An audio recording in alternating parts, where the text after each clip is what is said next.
What's up, ego hackers? This is Chase, csjoseph.life, as usual. Welcome to the May 2020 Ruby conference. So tonight's conference is dedicated to camaraderie, and this is a topic that I haven't really spent as much time talking about because it's insanely complex. It's a lot more complex than talking about compatibility, and there's many reasons for that. One of the reasons why is because with compatibility, it's obvious that you can present it and make the argument for compatibility with cognitive synchronicity theory, which is season 5 playlist here on the YouTube channel. And, that's great. That's pretty obvious. But the thing is that camaraderie is far more complex because it actually ends up being dominated more so by human nurture and culture than compatibility does. Compatibility is more like primarily nature focused. Now, that's not to say camaraderie doesn't have nature components, because obviously you don't want an ISFJ and an ENTP in the same room necessarily, but there can be definite advantages to that, and how to unlock the power of camaraderie, which is actually pretty easily done. But it requires some keys to do that. How to unlock. So let me add that to my. I forgot to write that down on my whiteboard. But yeah, there's ultimately 4 keys that you have to do that, and you guys will recognize them right away. But when you unlock it, there are some insanely amazing benefits to it that you probably won't be able to get anywhere else. And I'm actually going to share an experience with you guys in terms of how camaraderie has severely improved my life. It's also severely improved this community specifically. And I'm going to be offering some direct examples as to the value of camaraderie.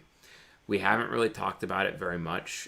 There's a reason for that. And like I said, it's because I'm really trying to make sure that this audience is really focused on compatibility first before we get into the complexities of camaraderie. Compatibility, quite honestly, it's part of the basics, but camaraderie, it's actually when you get into the intermediate and almost in some cases advanced form of Jungian analytical psychology when you're trying to leverage camaraderie. And you can leverage it. So let's actually talk about, like, before we get started, let's talk about like some of the benefits of camaraderie, right? So, for example, if you've ever been an owner of a business, right, or maybe you have a family member, here's the number one benefit of camaraderie: they're not going to enable you. So in our culture, we have like a problem with special snowflakes, right? We have a serious problem with special snowflakes. And special snowflakes, or social justice warriors, or people who are entitled. This is a serious problem. In my opinion, entitlement didn't really see to be as much of an issue until like around like the 1950s, where people had the American dream equaled the white picket fence, etc., and that whole situation.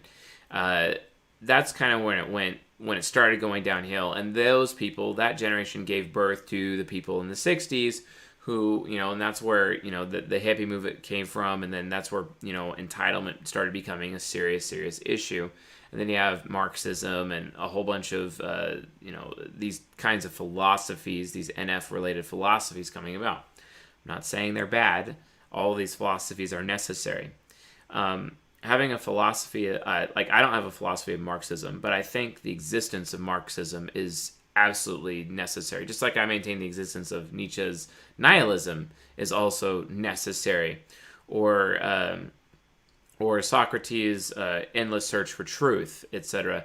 This philosophy is very important. Or the philosophy of Pythagoras, which is above all else, respect thyself. And that's his number one life rule. And it's also my number one life rule. The problem is that people don't know how to properly wield self-respect. And it takes a lot to do that. And here's the problem. Like, the problem with compatibility at the end of the day is that you run the risk of being enabled, especially when you're in a romantic relationship. You severely run the risk of being enabled. You can be enabled emotionally. You can be enabled sexually. You can be enabled financially. You can be enabled in any way, shape, or form within a romantic relationship. It's a problem. And, it's because I mean, I don't want to go all completely C.S. Lewis on you guys because he wrote the book The Four Loves, which I highly recommend anybody. But between I think it's Storge or Storge. I don't know how to pronounce it. Storge. That's a form of love. There's also Eros, which is passionate sexual love, and then there's Phileo, which is brotherly love, and Agape, which is unconditional love. The value of compatibility, people could argue, is potentially unconditional love plus Eros love, but the value of camaraderie really is brotherly love, and it's really like that storge love, that familial love, right? It goes even further. This is really necessary when you're thinking about it archetypically speaking, because the expectations are a little bit different. Because, for example, if you are starting a business, right, and you're responsible as a business owner, you're responsible as an entrepreneur, you're going to fill your team up. Do you really want to fill your team with yes men? Well, here's the rub. The answer to that is no. No one wants a yes man. But the problem is that people naturally hire people that are compatible with them, such that they end up creating a culture of yes men around them because they're compatible with them. And that's a serious problem. A lot of people, when they're hiring for organizations, they don't really know that. So let's use an example from the CSJ team. What percentage of the CSJ team is actually compatible with me? If there's 9 people on the CSJ team, how many of those people are actually pretty compatible with me? The answer to that question is 2. Only 2 people. Everybody else is not compatible with me. So what I've done is purposely gone out of my way to create a business team of people that tell me no, or people that criticize me, or people that hold me accountable. They provide accountability. It's also one of the reasons why I married my wife, because she provides a ton of accountability. And in fact, this morning she actually criticized me heavily in the area of accountability, very heavily. And because she was concerned that I was not being authentic enough when it comes to certain people in positions of authority, because she is concerned that I have this dumb belief that if I show respect to somebody in authority, whether or not they deserve it or not, that they will show me respect. And she's trying to tell me that's a covert contract. That's not real.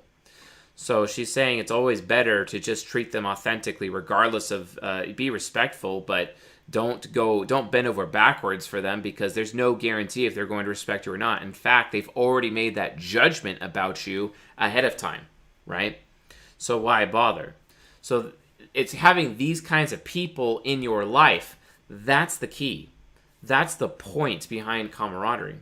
Now, if you want to use biblical examples, direct biblical examples, there is one Bible verse that I enjoy, and it comes from the book of Proverbs, and it goes like this. Proverbs is also known as the book of wisdom, which I maintain is actually Proverbs and Ecclesiastes, Hebrews, and the book of James are like the 4 wisdom books of the Bible. And the book of James was written by an ESTP, which is also very interesting. In terms of Ecclesiastes, it's written by the King Solomon, and I've gotten into arguments with my mentors as to what type King Solomon is, but I no longer believe that he was a TI user. I actually think he's definitely a TE user, and I believe he's a philosopher type. I just can't tell if he's an ISTJ or an INFP. I really can't tell. But the more I think about it, the more I'm leaning towards ISTJ, but it doesn't matter. But the saying from Solomon goes like this: as iron sharpens iron, so does one man to another. Okay? So what does this mean? This means that there is a huge amount of value in conflict. Now, a lot of people out there avoid conflict, especially like, for example, Crusader types and Templar types. These types end up avoiding conflict more than the other types, with Crusaders actually being the ones that avoid conflict the most. A lot of people disagree with me on that. Some people would say NFPs avoid conflict the most, but it's not true. It's actually not true. No, Crusaders avoid conflict the most. And that's a serious problem because by avoiding conflict, they're actually stunting their growth. Camaraderie is the key to guaranteeing personal growth. Camaraderie is the key to actually reaching enlightenment. Well, that's not true. Actually, quite frankly, you can reach enlightenment without camaraderie. But if you want to accelerate your process to enlightenment, if you want to accelerate your cognitive integration and bringing your four sides of the mind, you have to be willing to leverage camaraderie in your life. Again, Book of Proverbs. Wow, should I just like literally have a Bible out right now? You know what I'm saying? Anyway. But the book of Proverbs talks about how, if you correct a fool, if you TI parent a fool, for example, using, me as an example, he will hate you. If you correct a fool, he will hate you. But if you correct a wise man, he will love you. So all these SJW entitled special snowflakes people, those are fools because they want you and society to enable them. They want to be enabled. They're demanding enablement. If you correct them, they hate you. These people, they hate you if you correct them. And, it's funny, statistically, the type that complains the most and hates you the most for correcting them, oddly enough, is an INFP. And you guys wonder why I'm so, hard on INFPs. INFPs are supposed to be the ones bringing us this wisdom into the world. They're supposed to be the keepers of wisdom. That's their purpose in their life, but they're supposed to be destroying ignorance, but they end up being the ones to bring about the most ignorance, right? Because they want to be enabled, and they want to be enabled in their ignorance. That's why they hate people, ultimately, when they're being corrected. Thank God for ESTPs. Thank God for ISTPs. Thank God for Templar types in general to criticize everything, So it's very important that you all understand this, and that's really what camaraderie is all about. But how is it that way? Well,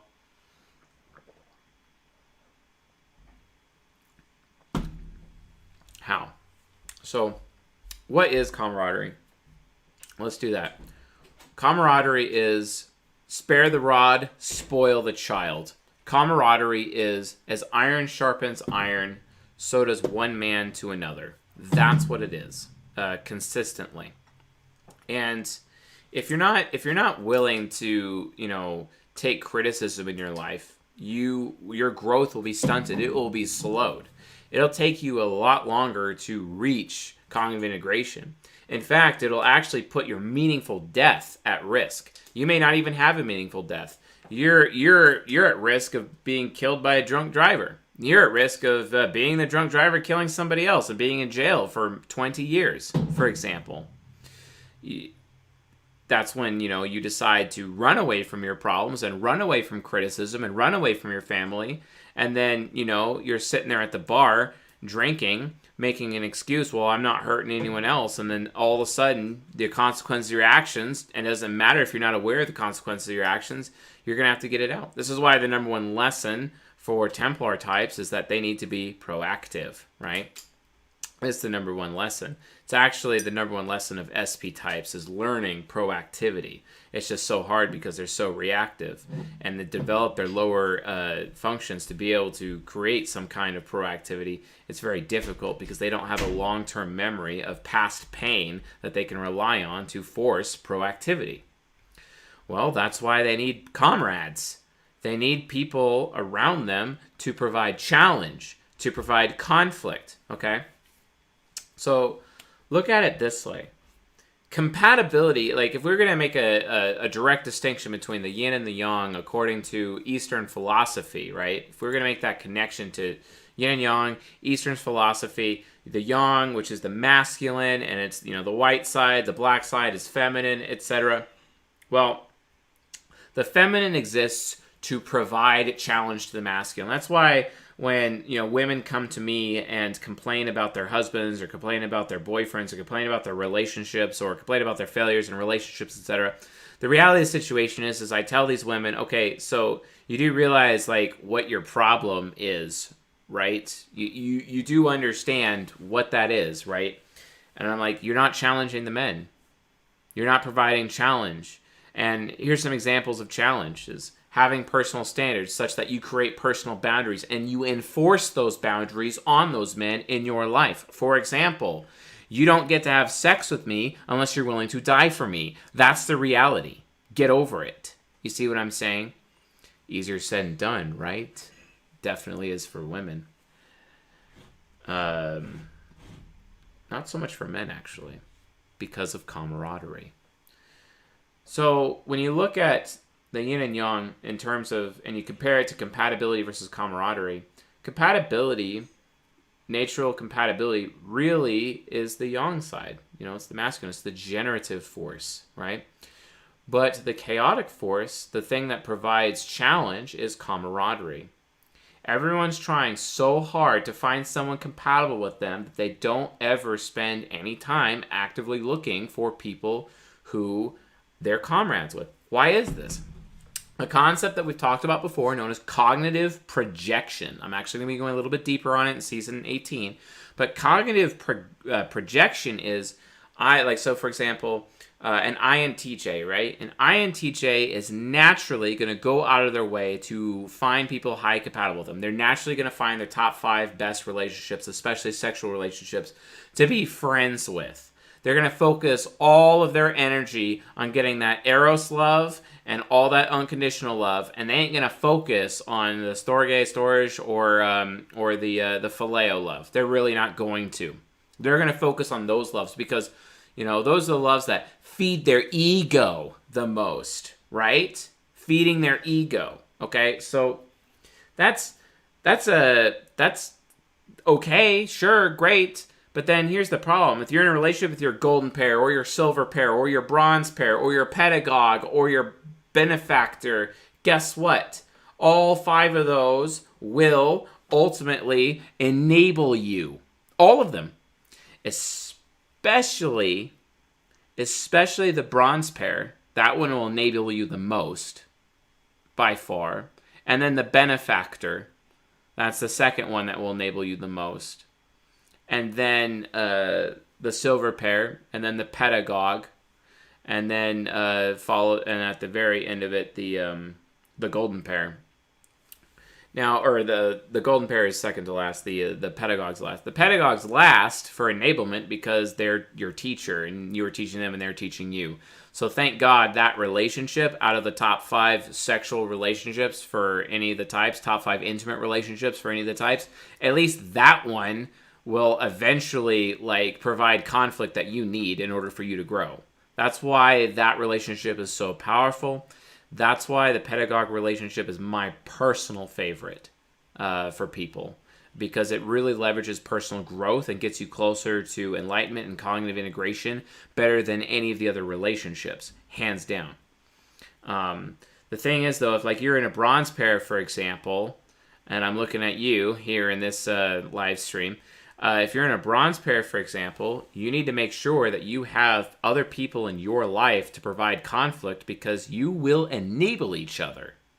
And there may be already conflict enough in your relationship, and that's fine. But at the end of the day, you will enable each other, and you will enable each other's bad habits. You will mirror each other. You will mimic each other. And eventually, if one goes down, the other one will go down too. That's just how integrated they can get. And it's because there's a chance for cognitive looping to happen, where the parent function is involved with the bronze pair. Because, a person individually cognitive loops, and they don't have the parent function between the child and the hero, you know what I'm saying? But the thing is that a bronze pair is actually about an external cognitive loop. Your functions are cognitive looping and bypassing parent functions, except they're going to the other person's head, the other person's skull, and then it's coming back here. So the loop is actually external, bypassing both of your guys' parent functions. You see what I'm saying? This is why the bronze pair has the highest risk of enabling. You have to be very careful to not enable each other's bad habits or bad behaviors. It's very important. So camaraderie, so that's basically compatibility. So what camaraderie is obviously to do the opposite of that. It prevents enablement. Camaraderie exists within the human race to provide enough conflict and challenge, representing the feminine yin, representing the yin in this yin and yang equilibrium between compatibility and camaraderie, etc., right? Camaraderie exists to provide that challenge, and it provides challenge for growth. Growth is painful. You ever have growing pains, right? Growth is painful. It's always painful. Okay, there's a reason for that. But the only proof of life that exists is through growth. If you're being enabled by by compatible people because you've stored up compatible people in your life and you're being enabled by these people, well, what's going to happen? Well, your growth is actually going to get stunted and you're not going to be as successful. You're actually going to fail more often. You're going to let down those compatible people. What happens when you let down a golden pair? They know how to tear you limb from limb. Highest highs, lowest lows. Think about that, folks. When you introduce camaraderie people in your life, they're challenging you. They're criticizing you. They're providing chaos and obstacles for you to overcome so that they can respect you, so that they can stand shoulder to shoulder. A compatibility relationship is all about face-to-face. A camaraderie relationship is all about shoulder to shoulder, because it's like, okay, we're in the same army right now. Are you going to risk your life for me? Are you going to risk your life for me? That's what camaraderie is all about, having comrades. It's to determine whether or not people will have their back in a combat situation. Are these people willing to die for each other? Can I trust you in a serious shit situation? If we're in a foxhole together, are we going to be able to live in this situation? That's what camaraderie is for. And because of that, comrades, they look at you and they're like, wow, you're weak. And they criticize you, and it provides conflict, and it makes you stronger, okay? That's what camaraderie is, okay? But how does camaraderie work? Okay. That's where it gets in here, okay? How does it work? And then so we're going to talk about how it works, and we're going to talk about how to unlock it in other people, okay?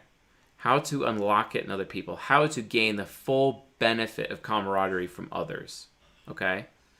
So the next section we're going to be talking about, the how, and then we're going to talk about unlocking it, and then I'm going to show you some specific examples in real life as to as proof positive that this is a thing, okay? So, but yeah. Anyway, so it comes down to this. It really comes down to this. How does camaraderie work? The answer to that is the power of identity and the power of polarity. But identity first. So where does camaraderie come from? A lot of people are like, oh, Mr. C.S. Joseph, you're such a hypocrite because you didn't marry your golden pair, and you're just proving that your theory is crap, blah blah blah. And I'm like, no, actually, my marriage to my wife is proving me even more, actually, because somebody who is well cognitively developed and is able to wield this science for themselves can actually end up having good relationships and be able to leverage compatibility and camaraderie simultaneously. But many people out there are too ignorant, or maybe they're really young and not have suffered very much in their life because they don't exactly know what they're looking for, right? And because of that, I'm not one of those people, okay? I've struggled with homelessness. I've struggled with raising my infant son by myself. I've struggled with financial ruin multiple times, multiple failed businesses, failing. I struggle with pride. I've struggled with shame, being shamed publicly in front of other people. I've suffered all of these things, right? I suffered deadly disease and almost lost my life multiple times to this disease that I've been suffering since I was 4 years old, right? All of these types of things, right? I have struggles like everybody else. I'm not here to say my pain is worse than anyone, but it's pretty bad for me, right? But that doesn't stop me from moving forward, right? The thing is, though, As awesome as highly compatible relationships are, you run the risk of being made weak by it. Unless, of course, you're wise. And then all of a sudden you have comrades in your life that are outside of, your lovers or your super close, high compatible friends, etc., right? Because you need that conflict. Human beings need conflict. Why is our Western society so weak? There needs to be conflict. They got all these SJWs out there trying to prevent conflict from, for example, transgendered folks, but it's transgendered folks who made the decision to do something very pragmatic or very out there, okay? They still made a decision. A decision was made to live their life that way. So, decisions have consequences. Don't complain about the consequences if you know that they're there. Over time, through your example, you may be able to guide society away from those consequences. Like, for example, what happened with Jesus Christ or Gandhi, even technically Martin Luther King. I'm a Malcolm X fan, hardcore Malcolm X fan. He was also an ENTP,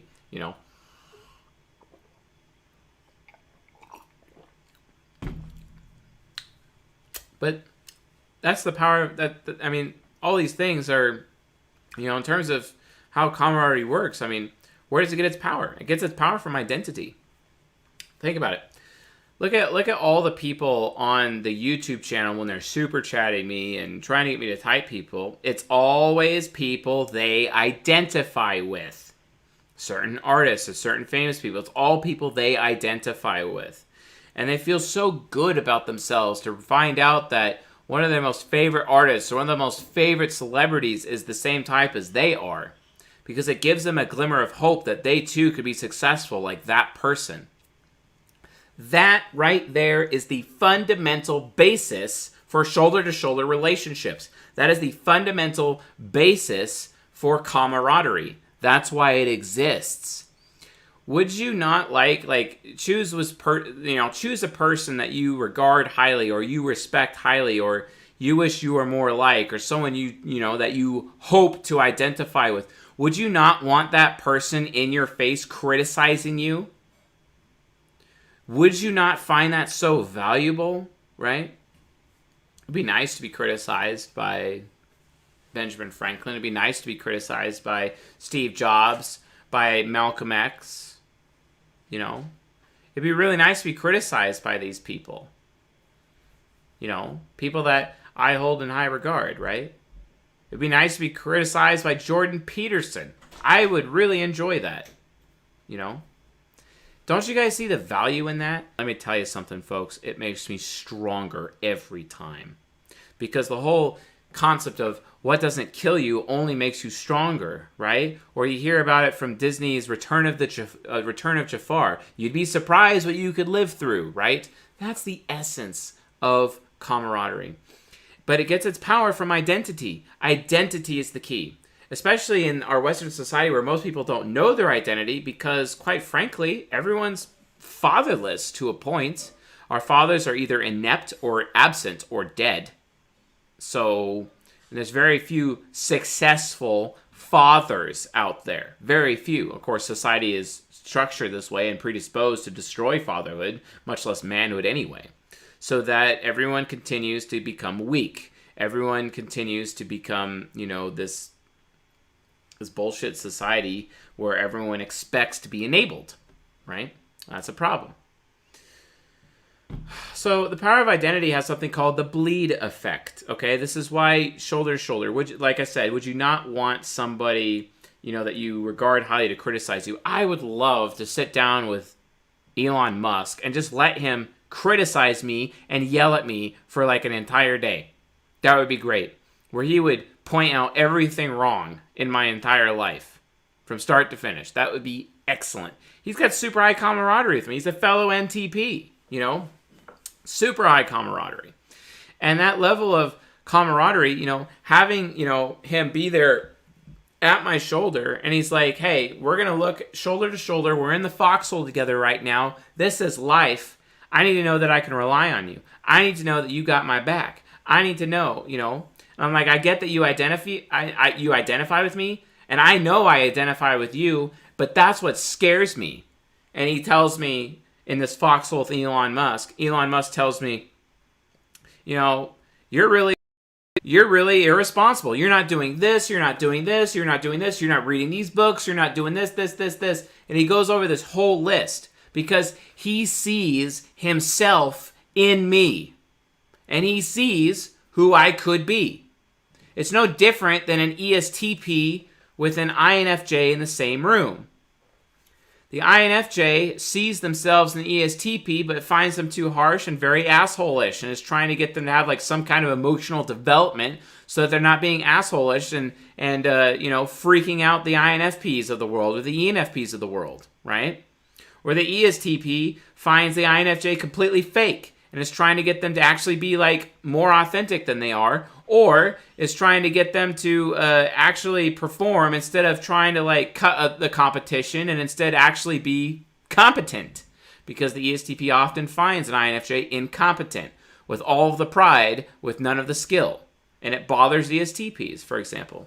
This is why camaraderie is important, because they are putting themselves naturally in that shoulder-to-shoulder relationship, and they have this bleed effect because it's like, hey, I can see that there's a piece of me inside of you, one of the sides of the mind, for example. I can see that we really heavily relate to each other. This is a thing. Or there's the other kind of camaraderie where you have two NFJs in a room, and it's like, I know you got the same functions as me, you don't have the exact same sides of the mind like me, but you still behave that way, and I still see some of me inside you. And there's something wrong there. And then all of a sudden, have you ever noticed that when comrades, when they criticize each other, it's all about holding each other to the level of accountability where it literally is a cognitive integration check. They're inspecting your level of integration. They are inspecting your level of enlightenment. They're trying to see if you're humble. They're trying to see if you're actually wise. They want to know if you have any form of mastery whatsoever. They know your weaknesses and they know your strengths better than the people you're compatible with. Because they don't have the rose-colored glasses. They don't have the blinders on. You know what I'm saying? They know if you're irresponsible. They know. They all know.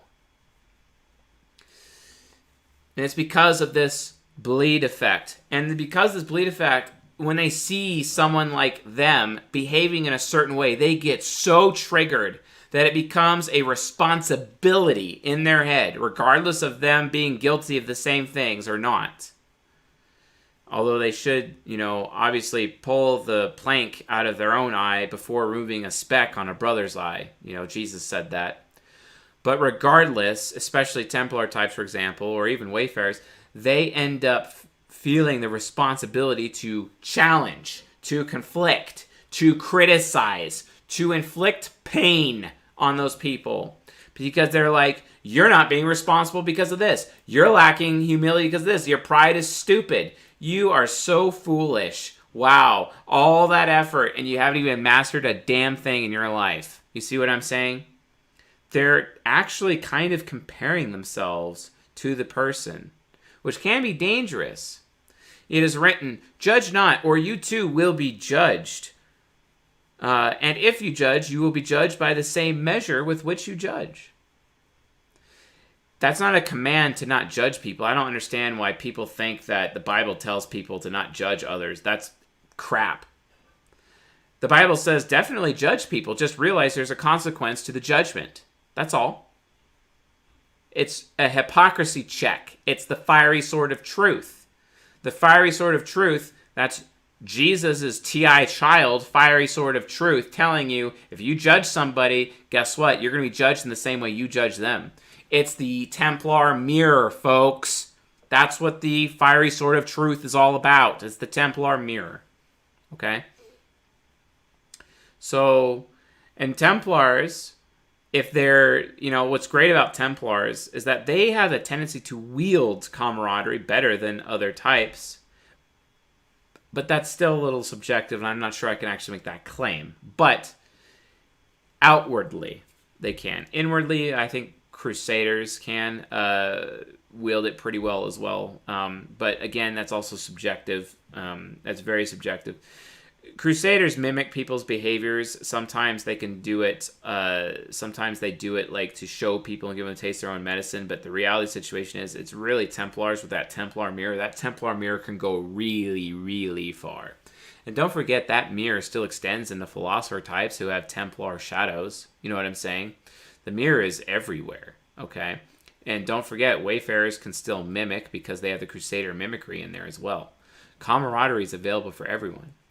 I haven't exactly, other than like public shaming and opinion and, changing narratives and altering people's perceptions, ways of thinking, which is also available to TE users. I haven't exactly defined the expert thinking approach to it. So yes, I'm a little biased in that area because I'm a TI user, but I'm not a TE user. I really struggle in that area to be able to kind of define a little bit. So I have to ask a lot of TE users in my life, especially those who have high camaraderie with me. You see what I'm saying? So anyway, the how camaraderie works, the first point is the power of identity. And it creates this bleed effect when you're standing shoulder to shoulder and people are seeing parts of themselves in you that they don't like. And it doesn't have to be people within the same quadra. It doesn't. It could be people who have the same decision-making functions as you or the same perception functions as you. Where you're like I could be criticizing an ENFP who is outside of my quadra, but telling him that he lacks self-discipline entirely because I see that he's nothing more than a hedonist. And I remember when I used to be a hedonist and how I hate that part of me. And I see that part of me coming out in this ENFP, so I have to criticize him for his depravity because I was depraved myself. That's what camaraderie is. That's what it is. And again, it's because it's identity. I am identifying with that part of them that's within their souls that I don't like. Sometimes I identify with that part within their souls that I do like. This is why people are out there saying, oh, Tony Robbins, he's my idol. Hans Zimmer, Hans Zimmer is an amazing composer. He's my idol. I wish I could be more like Ed Sheeran. Right? It's not just negative, folks. It's positive too. Because comrades create for you role models. Role models. And it's all because of the power of identity. The second power is the power we've kind of already talked about, and that's the power of polarity. They are polar opposites. It's like taking two magnets with a positive and putting next to each other. They repulse each other. They are repulsive. Comrades are naturally repulsed by one another until they have gone out of their way to criticize and burn away the weaknesses in each other. And then after that, they have mutual respect. You see? Where respect actually belongs a lot more on the camaraderie side. Because the feminine has to respect the masculine, right? Because the feminine is so chaotic that they can love just about any jackass on the street, right? So the feminine has to respect the masculine. It's not good enough for the feminine to love the masculine. So it's no good for a woman to say, I love you to a man. It's not good enough, right? Because the definition of respect includes love. The best definition of respect I've ever seen is the definition put forth by Mark Driscoll in his book Real Marriage. I recommend reading it. But it's all, that's what it is. When they respect you, and they want to respect you, comrades want to respect you. And they could be a half comrade because they have the same decision-making functions or the same perception functions as you, or they could be a full comrade where they have the same functions as you. And with the highest camaraderie being your own type. Think about it. I worked on Ultimate Messaging Formula with Katrina Abianek. She's an ENTP. Think about how horrible of an experience that was for both of us.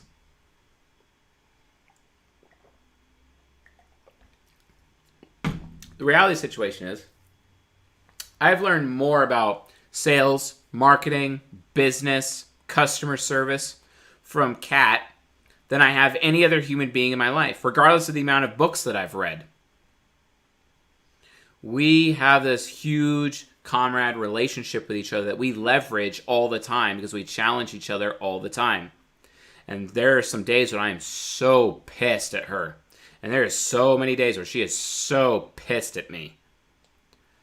But we recognize that that is our roles for each other, right? It keeps us sharp. As iron sharpens iron, so does one man to another.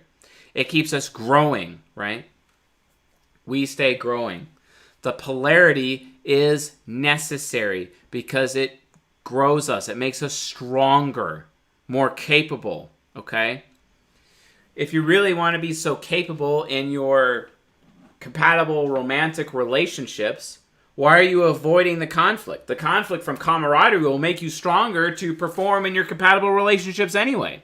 But then you two are at risk of enabling each other such that there's a risk that one of you will all of a sudden become weak, which means one of you will either become unloving or one of you will become disrespectful, and the relationship will break down.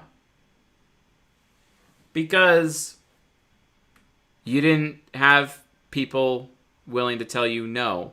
You have a life of yes men. That's why. I was born into a family where I have insanely high camaraderie with my sister and my mother, and half camaraderie with my father. And I will say it was extremely painful. It still is very painful to this day. But let me tell you something, folks.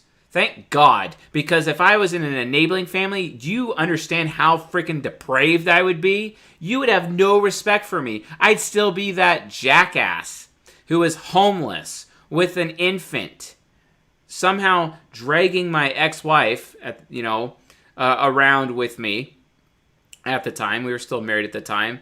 And you know what I was doing while homeless? Do you think I was looking for a job? No. I was rigging up a hacked laptop, a hacked 3G phone, and a car battery to be able to play World of Warcraft while homeless. That's what I was doing with my time. Because enabling. I'm ashamed to admit that. But you know what happened to me? Someone with high camaraderie came in my life and criticized me, made me better. Stop trying to avoid conflict, you losers. Like, seriously, stop doing it. Stop. It's not helping you. In the immortal words of Railgun, my wife, don't be a pussy. Like, seriously, don't be a pussy. DBAP. Tattoo it to your ass. It'll do you a lot of good.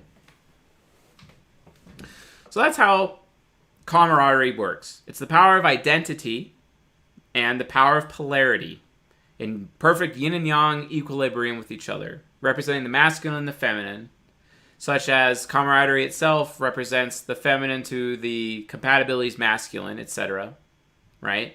To provide the challenge to keep the masculine strong, to keep the compatibility strong. So many people avoid camaraderie, but they don't understand its power. Okay? I didn't really quite understand the value of it for a while until I met this guy by the name of White Arrow. That was his internet handle in EVE Online.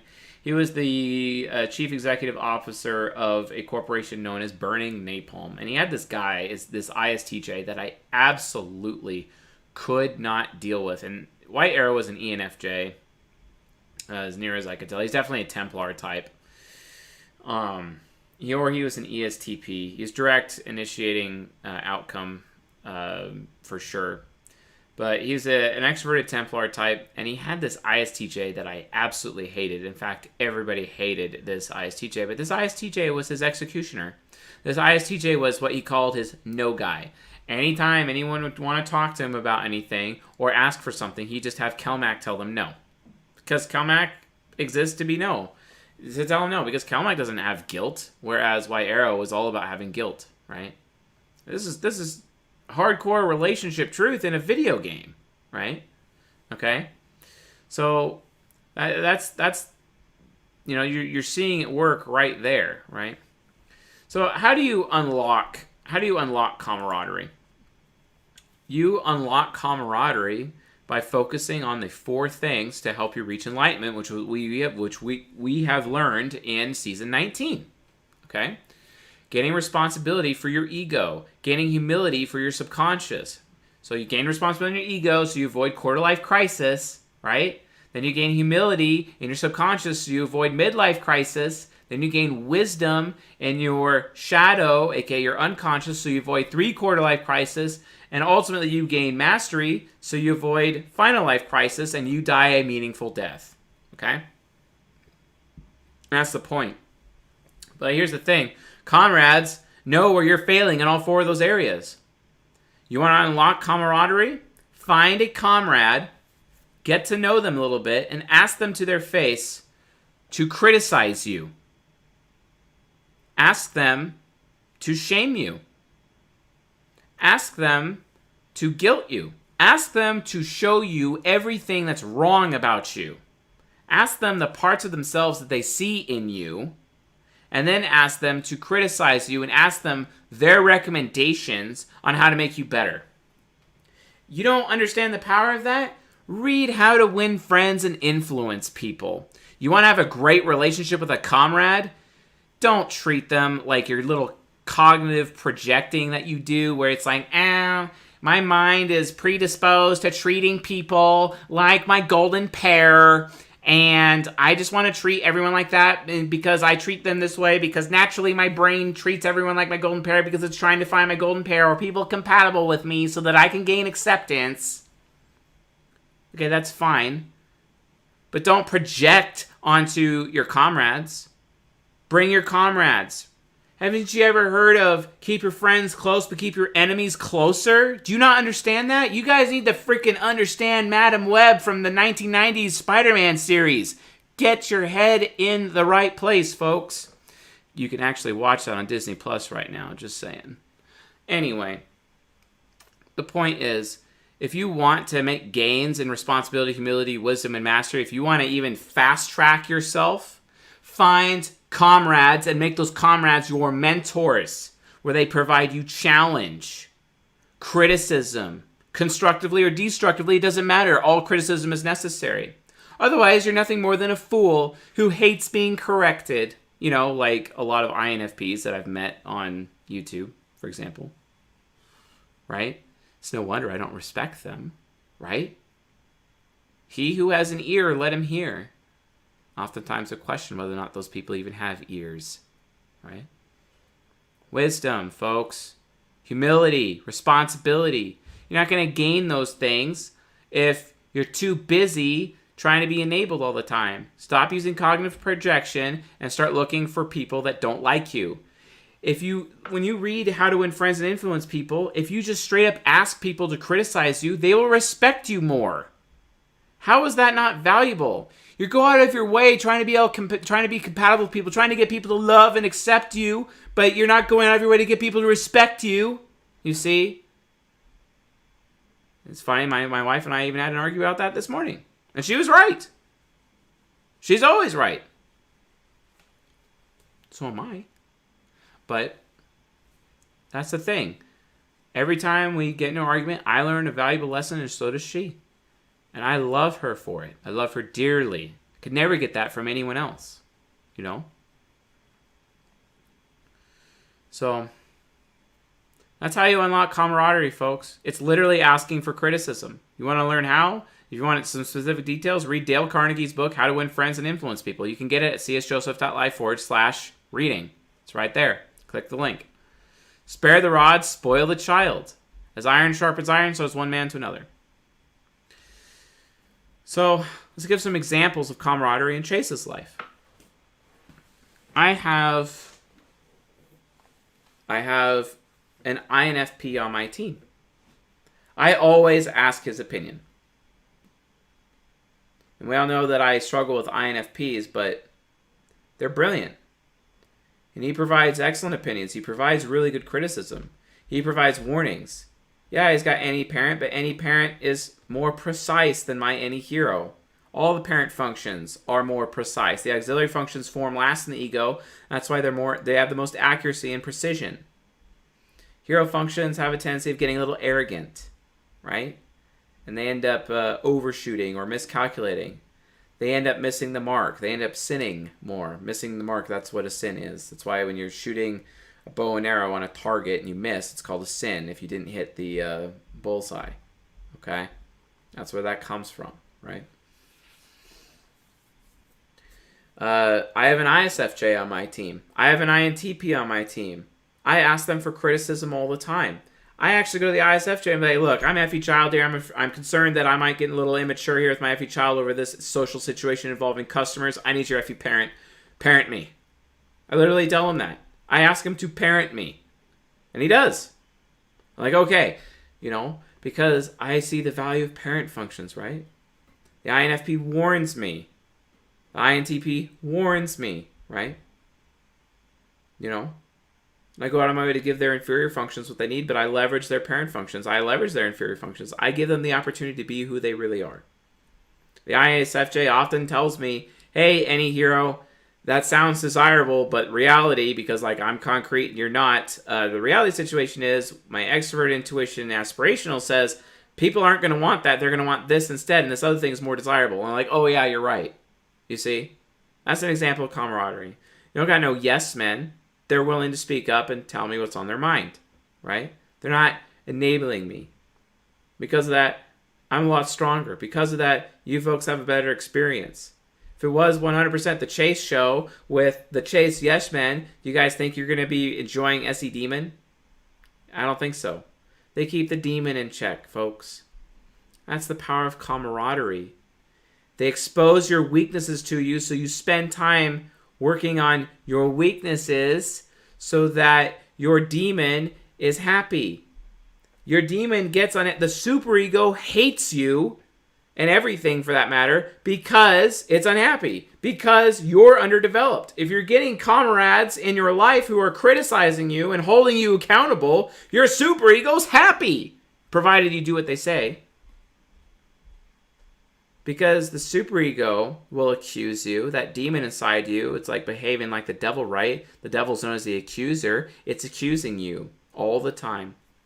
Let me tell you what my superego tells me all the time. You're not good enough for Railgun. You don't perform well enough for Railgun. Why is she still here? Why is she loyal to you? Well, you don't have enough status for her. Wow. Nice decision making there, bro. That's my ESFP superego. And it whispers in my ear every day. Her ENFP superego says similar things. He's not going to want you anymore. Why are you good enough? Why do you think he's going to stick around? Why do you think he's going to want you? Why do you think he's going to choose you? He's just going to choose someone else, right? So my wife and I, we have our superegos in our heads, whispering in our ears, just like everybody else. Everyone has that issue, right?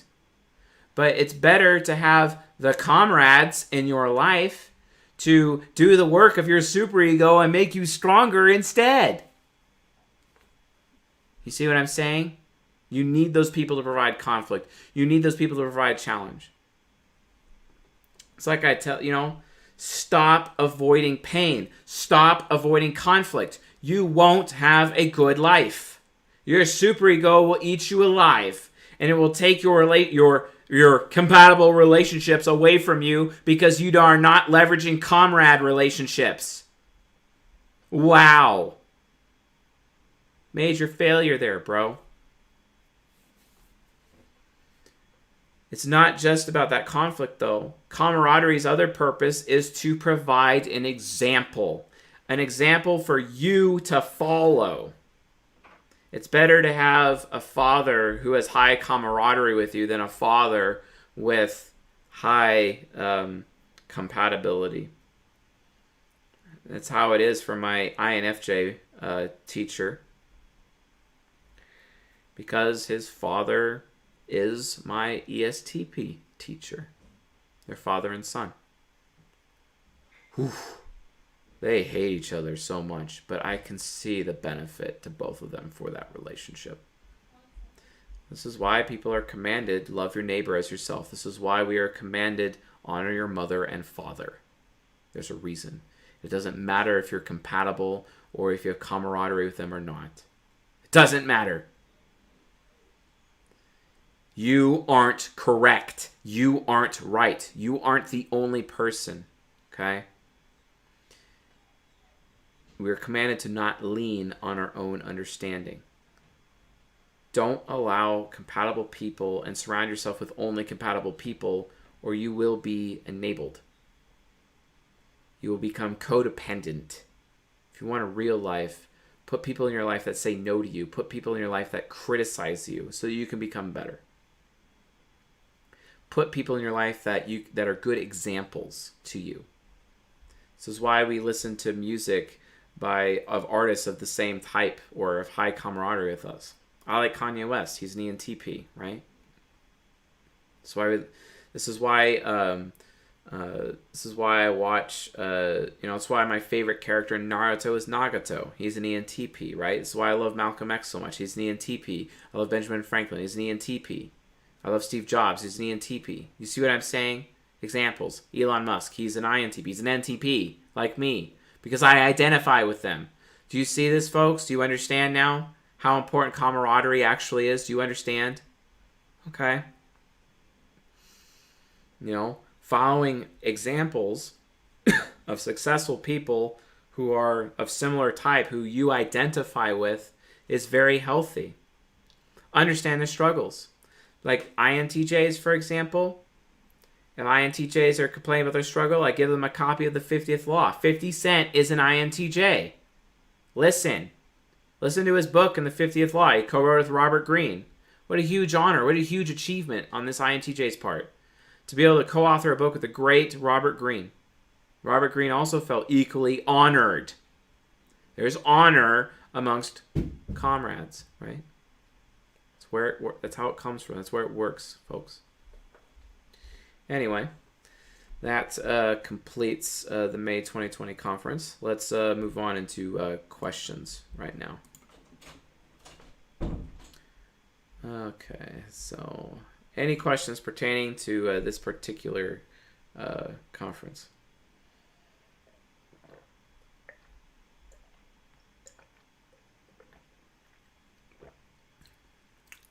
No? No one?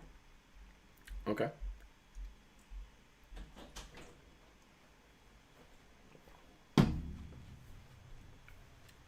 I like Candace's statement. LOL, water going against Earth. The only thing that weathers Earth is time, from a water user. Extroverted sensors can do it too. But it's very overt, But the thing is that water will get to them eventually. Because, Earth users can be very in denial. You know what I mean? Sasuke and Naruto are good comrades. They're about half comrades, I would imagine. Ish. I'm not entirely sure. It's hard to type Sasuke because he changes, depending on which character arc and which story it is. He goes, super behind the scenes, or sometimes he goes super direct. So it's kind of hard to, put him around. His brother Itachi is an ISFJ, so... William Tyler, also known as Shmoney. Wow, this probably explains why me and my ESFP cousin are often at odds, but at the end of the day, my SC parent ranks supreme. It really does. But his FI parent would check those principles, you know what I'm saying? You just gotta get in the habit of asking for criticism. That's the whole point. You really gotta get in that habit. If you don't have that habit, well, you're going to be in a really bad situation. So, yeah. ISTJ philosopher. All right. I could see that. Definitely seems SI hero. For sure. For sure. With Kakashi being an INTP. So. All right. Well, you guys don't have any specific questions, which is cool. So I guess I'm going to go ahead and finish the stream now. I'm going to give you another 20 seconds or so, just in case.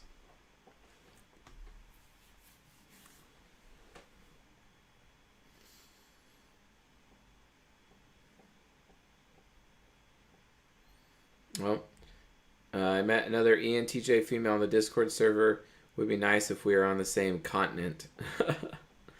Yeah, that's the thing, guys. If you can actually type authors of books read authors of the same type. You will find the answers the fastest.